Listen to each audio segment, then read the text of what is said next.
So, will your eyelashes fall out if you get eyelash extensions? The answer to this is no, as long as you go to a lash artist who is properly certified and trained in lash extensions. So we attach a synthetic lash to one natural lash, so therefore when your lashes grow out, the synthetic lash is going to fall out with your natural lash. So it's going to cause no damage to your natural lashes. They're going to fall exactly how they would and how they should about every 30 to 60 days.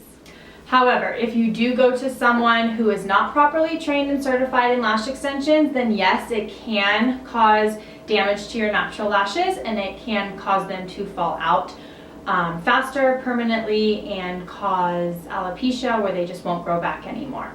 So always make sure you're going to a lash artist who is properly trained, properly certified, and knows exactly what they're doing, and they're only attaching one synthetic lash to one natural lash, and you should have no issues.